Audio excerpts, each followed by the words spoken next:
مٹی ہے جس کا نام حسینی ہے۔ یہ قوم ہر دور میں اپنے وجود کا اعلان کرتی ہے، اور اس قوم نے ہر دور میں یہ بتایا کہ ہم پرامن لوگ ہیں۔ ہم نے دور ماضی کے سب سے بڑے ٹیررسٹ، سب سے بڑے آتنکوادی، سب سے بڑے دہشت گرد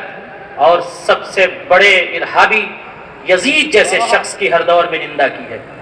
اور ہم پرامن لوگ ہیں، ہم شانتی پسند لوگ ہیں۔ ہم نے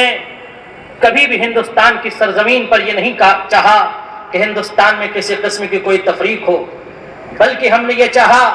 کہ ہندوستان کی سرزمین پر اس قوم کے مطالبے کو پورا کیا جائے۔ یہ قوم وجود رکھتی ہے، یہ اور بات ہے کہ اس قوم کے سکوت سے غلط فائدہ اٹھایا گیا اور اتحاد نامی شے کے ذریعے سے ہمارے وجود کو ختم کر دیا گیا، اور کوشش یہ کی گئی کہ اس قوم کی جسے شان حیدر کرار کہتے ہیں، جو اہل بیت کے سائے میں جیتی ہے، اس کے وجود کو اقلیت میں پیش کر دیا جائے۔ لیکن یاد رکھیے، اگر گلوبل ورلڈ میں دیکھیے، پوری کائنات میں جا کر دیکھیے، پوری دنیا میں جا کر دیکھیے، تو یہ ایک قوم ہے جو امن و شانتی کا پرچم لے کے ہر دور میں لہراتی ہے، اور یہ بتاتی ہے کہ ہم رہبر حریت حسین کے ماننے والے ہیں، ہم رہبر آزادی حسین کے چاہنے والے ہیں۔ ہم نے ہندوستان کی سرزمین پر اپنے گلوں کو پیش کیا ہے، ہم نے کسی کے بازو کو نہیں کاٹا، ہم نے بازو عطا کیے ہیں۔ ہم نے ہندوستان کو ہر دور میں ہندوستان کی حکومت کی مدد کی ہے، لہذا ہندوستان کی حکومت اس قوم کو فراموش نہ کرے اور اس قوم کے جو مطالبات ہیں اسے پورا کرے، اس لیے کہ یہ قوم مردہ ضمیر قوم نہیں ہے، یہ قوم ہر دور میں زندہ تھی۔ اور میں ہمیشہ یہ پیش کرتا ہوں کہ جب دور ماضی کا سب سے بڑا آتنکوادی شیطان لباس انسانی میں ظاہر ہوا بنام یزید، تو حسین نے پرچم توحید اور پرچم امن و شانتی کا اعلان کرتے ہوئے بتایا، یزید تو بربریت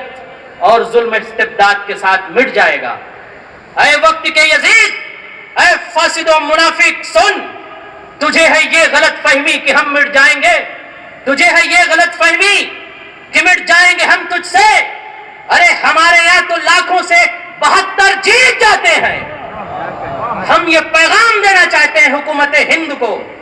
صوبائی حکومت کو، کہ جو بھی مطالبات کیے گئے ہیں اسے پورا کرے۔ اگر پورا نہیں کیا گیا، اس کے بعد اس سے بڑا سمیلن مختلف مدن میں کیا جائے گا، مختلف شہروں میں کیا جائے گا، لہذا ہندوستان کی حکومت تمام مطالبات کو مانے۔ آج پوری کائنات میں، پوری دنیا میں دہشت گردی پھیلی ہوئی ہے، اور مسلمان کو کمزور کرنے کے لیے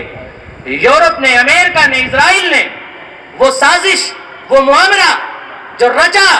اور مسلمانوں کو تباہ کرنے کی کوشش کی، اس کا ایک زبدہ ہندوستان میں آپ نے دیکھا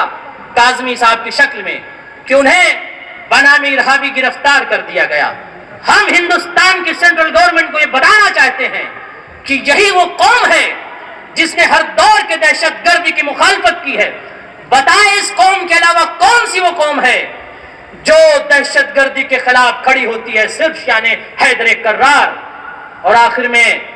یہ چاہتا ہوں کہ پوری ہندوستان کے شان حیدر کرار تمام حقوق میں ایک ساتھ ہو کر، ایک پرچم تلے جمع ہو کر اپنے حقوق کو منوائیں، اور حکومت ہند سے ہم یہ کہنا چاہتے ہیں آخر میں کہ یاد رکھیں، حکومت ہند ہمیں کمزور نہ سمجھے، اور اس کے بعد اگر حکومت ہند نے ہماری اپیل کو، ہماری گزارش کو، ہمارے التماس کو، ہماری ریکویسٹ کو قبول نہیں کیا، تو ہم پورے ہندوستان کے مسلمانوں کے ضمیر کو جگا کے احتجاج کریں گے، اور ہم یہ بتائیں گے کہ ہم حسینی تھے، حسینی ہیں، حسینی رہیں گے۔ حسین زندہ باد۔ جہاں جہاں شان حیدر کرار بیٹھے ہیں، اپنے دونوں ہاتھوں کو بلند کر کے، جن کے رگوں میں علی کی ولایت لہو بن کے جن کے شرائن میں دوڑ رہی ہے، لبیک یا حسین، لبیک یا حسین، لبیک یا حسین، وآخر دعوانا الحمدللہ رب العالمین۔ مولانا قلب عباس صاحب قبلہ اپنے خیالات کا اظہار فرما رہے تھے، اور اب